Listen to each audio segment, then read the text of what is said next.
de ses uniformes vert de gris. Hitler a rétabli le service militaire obligatoire, déchiré le traité de Versailles, réarmé la Rhénanie. Il s'en prend à ses voisins et mûrit ce qu'il nomme dans Mein Kampf une explication définitive avec la France.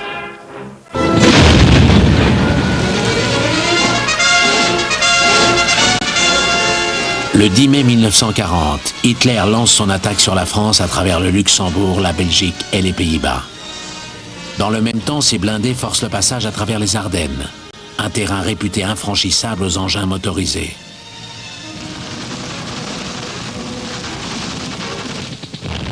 Une seule copie de ces images en Agfacolor a pu être sauvée.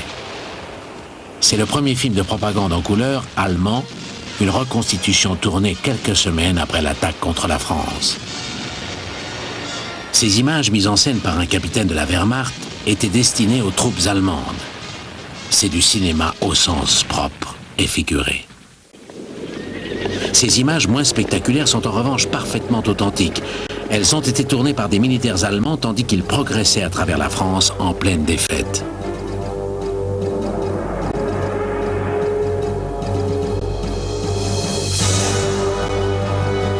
C'est du 8 mm. Si la qualité est incertaine, le témoignage est infiniment précieux. Pour en comprendre le prix, il faut savoir que toute prise de vue est interdite par les autorités du Reich. Filmer est une activité d'espionnage punie de mort.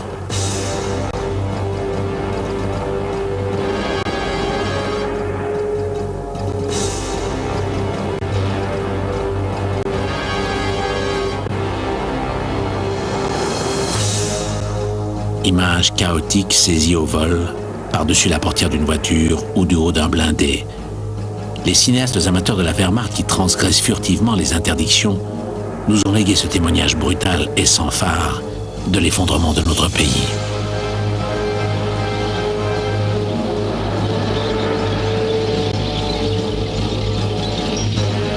Le 4 juin, le haut commandement allemand proclame « Nous venons de remporter une des plus grandes victoires de l'histoire ». Et Hitler débarque en France. Il est ici filmé par Hans Bauer, son pilote personnel qui vient de le déposer au milieu de ses troupes. Le Führer exulte, sa Blitzkrieg est un succès total. Il a eu raison contre ses généraux. Cette attaque foudroyante avec l'appui de l'aviation de Göring a tout emporté sur son passage. Et Hitler vient féliciter son maréchal de l'air.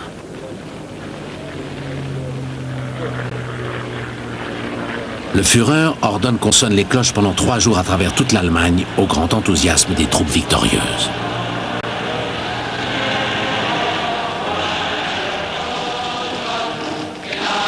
On ignorait jusqu'à une date très récente l'existence de ce film retrouvé chez un officier des services secrets allemands et tourné à l'heure où la Wehrmacht entre dans Paris le 14 juin 1940.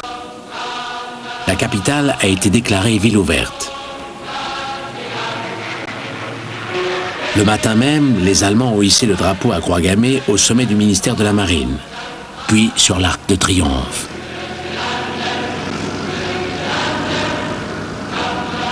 Autre geste de vainqueur, la place de la Concorde fait office de terrain d'aviation pour l'armée conquérante, sous l'œil incrédule des Parisiens demeurés dans la capitale.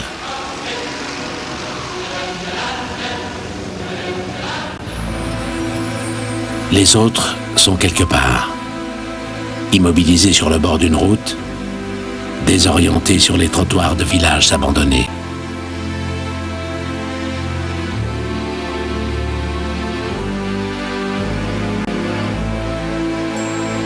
Talonnés par l'avance allemande, épouvantés par ce chaos, incrédules, tous partagent la même stupeur. Des réfugiés sans essence croisent des voyageurs sans train. Ils vont n'importe où, l'oreille tendue vers le ciel. Ils vivent dans la hantise des Stukas, qui, toutes sirènes hurlantes, mitraillent les routes.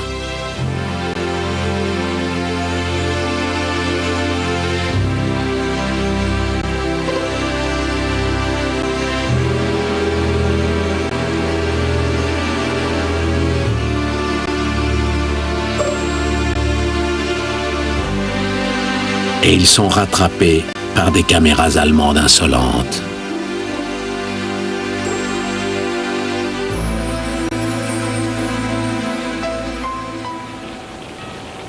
Les chemins de la défaite ramènent vers le nord une armée de captifs désenchantés qui n'ont pas compris ce qui leur arrivait.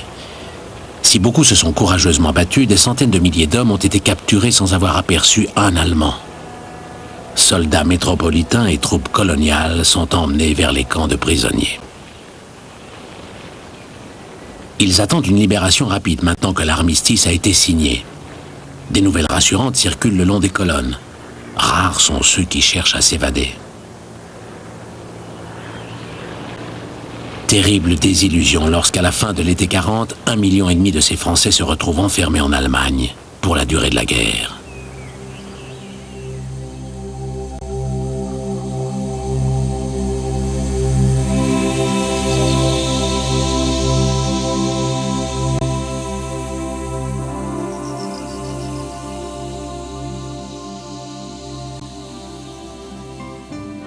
Les processions, les défilés laissent apparaître l'ordre social.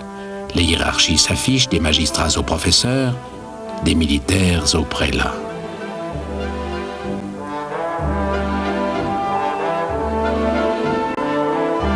Rien ne vient rappeler dans ces images la crise qui couve en Europe. Ces hommes et ces femmes ignorent qu'ils sont à 3 mois de la guerre, à 1 an de la défaite. Voici la nuit de Montparnasse, où le tout Paris littéraire et artistique attire des talents venus du monde entier.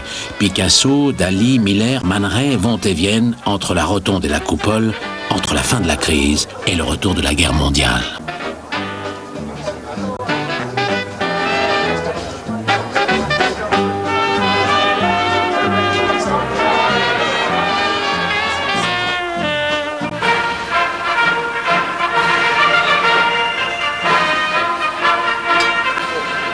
Dans un climat de grande manœuvre, la crainte et le doute ont fini par s'insinuer.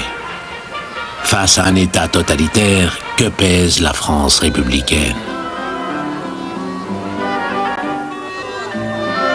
À droite comme à gauche se manifeste une perte de confiance dans cette démocratie bourgeoise et dans les notables qui la gouvernent. Depuis trop longtemps, les crises sociales succèdent aux crises politiques. Un parfum de décadence flotte sur le régime. Pour se rassurer, les politiques parlent d'une nation de 100 millions d'habitants. La France se sent protégée par son empire colonial et sa puissante armée. Mais qui croit encore à l'efficacité de la cavalerie? L'armée française s'appuie sur une doctrine défensive périmée, une grande illusion, se battre en paix à l'abri de la ligne Maginot.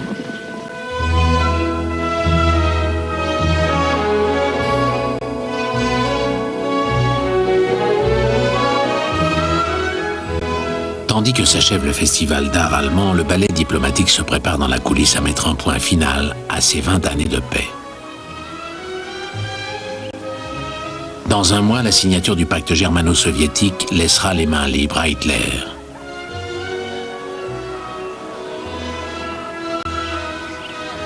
En clôture du festival, le Führer a commandé une parade de 3 heures. Toute l'histoire allemande mise au service du Troisième Reich, à commencer par celle du grand ancêtre, le Saint-Empire romain germanique.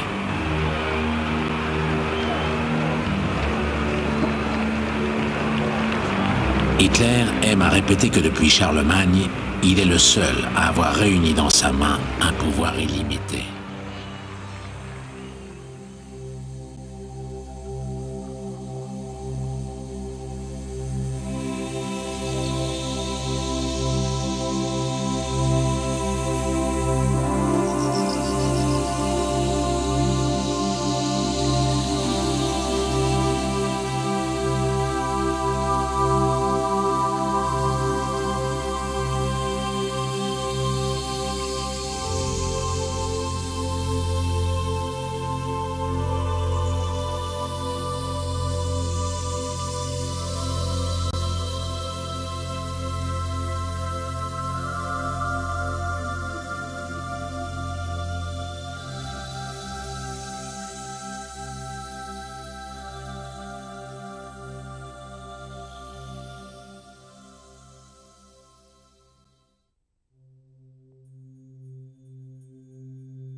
Principe de la communauté.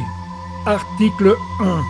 L'homme tient de la nature ses droits fondamentaux, mais ils ne lui sont garantis que par les communautés qui l'entourent, la famille qui l'élève, les professions qui le nourrissent, la nation qui le protège. Article 2. Reconnaître à l'homme des droits sans lui imposer des devoirs, c'est le corrompre.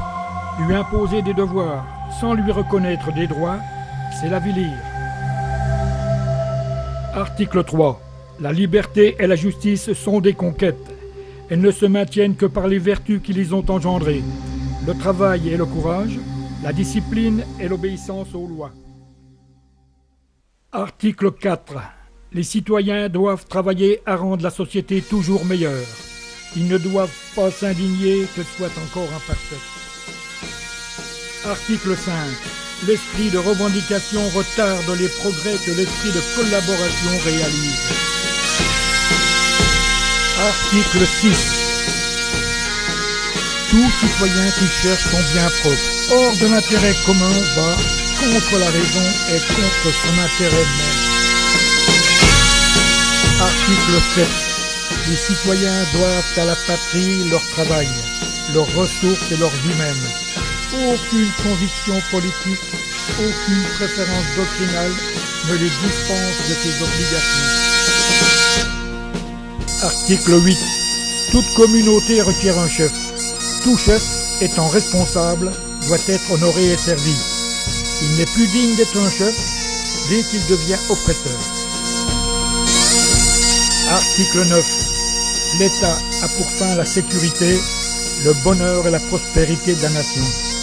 Il doit aux criminels le châtiment, à l'innocent la protection, à tous la souveraineté des lois.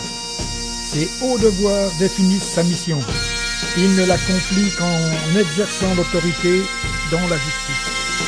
L'État doit être indépendant et fort. Aucun groupement ne peut être toléré qui oppose les citoyens les uns aux autres et tente à ruiner l'autorité de l'État. Toute féodalité met en péril l'unité de la nation. L'État se doit de l'abriter. Article 11. L'État demande aux citoyens l'égalité des sacrifices. Il leur assure en retour l'égalité des chances. Article 12. L'école est le prolongement de la famille. Elle doit faire comprendre à l'enfant les bienfaits de l'ordre humain qui l'encadre et le soutient. Elle doit le rendre sensible à la beauté, à la grandeur, à la continuité de la patrie. Elle doit lui enseigner le respect des croyances morales et religieuses, en particulier de celles que la France professe depuis les origines de son existence nationale. Article 13. Ni la naissance, ni la fortune ne confèrent le droit au commandement. La vraie hiérarchie est celle du talent et celle du mérite. Article 14. L'économie d'un pays n'est saine que dans la mesure où la prospérité des entreprises privées concourt au bien général de la communauté. Article 15. La fortune n'a pas seulement des droits, elle a aussi des devoirs proportionnés au pouvoir qu'elle confère.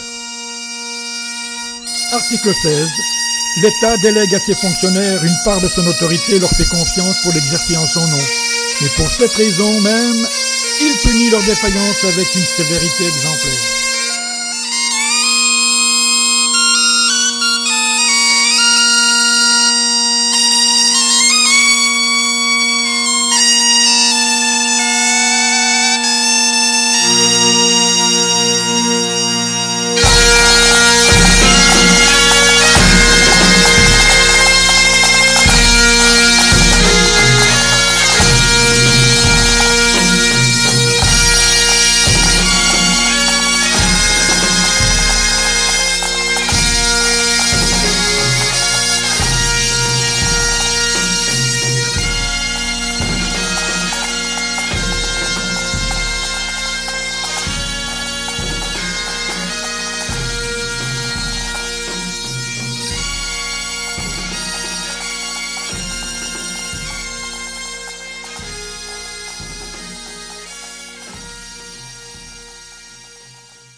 Appel du 17 juin 1940. Français, à l'appel de Monsieur le Président de la République, j'assume à partir d'aujourd'hui la direction du gouvernement de la France. Sûr de l'affection de notre admirable armée qui lutte avec un héroïsme digne de ses longues traditions militaires contre un ennemi supérieur en nombre et en armes, sûr que par sa magnifique résistance elle a rempli nos devoirs vis-à-vis de nos alliés, sûr de l'appui des anciens combattants que j'ai eu la fierté de commander, sûr de la confiance du peuple tout entier, je fais à la France le don de ma personne pour atténuer son malheur. En ces heures douloureuses, je pense aux malheureux réfugiés qui, dans un dénuement extrême, sillonnent nos routes. Je leur exprime ma compassion et ma sollicitude. C'est le cœur serré que je vous dis aujourd'hui qu'il faut tenter de cesser le combat. Je me suis adressé cette nuit à l'adversaire pour lui demander s'il est prêt à rechercher avec nous, entre soldats, après la lutte et dans l'honneur, les moyens de mettre un terme aux hostilités. Que tous les Français se groupent autour du gouvernement que je préside pendant ces dures épreuves et fassent taire leur angoisse pour n'écouter que leur foi dans le destin de la patrie.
s'arrête.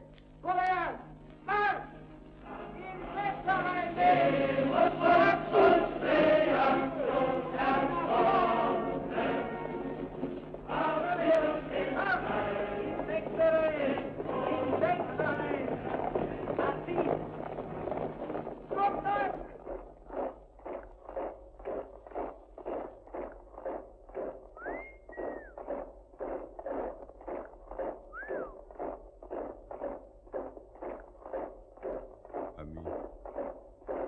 Entends-tu le vol noir des corbeaux sur nos plaines? Ami, entends-tu ces cris sourds du pays qu'on enchaîne? Ohé, partisans, ouvriers et paysans, c'est l'alarme. Ce soir, l'ennemi connaîtra le prix du sang et des larmes.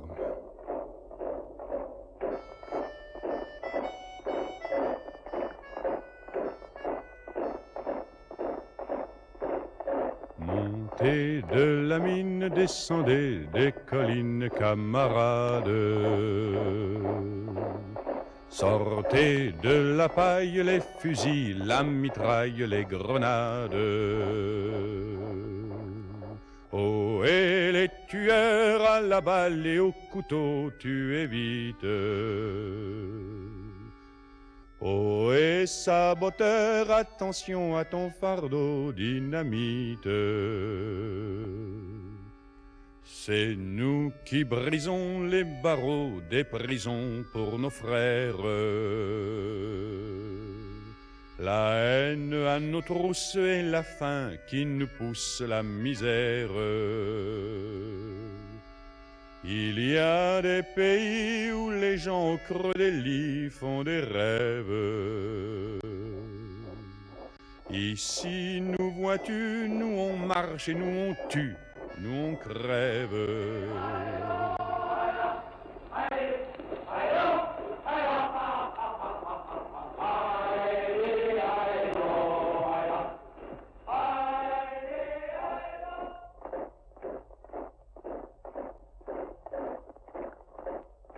Ici, chacun sait ce qu'il veut, ce qu'il fait quand il passe.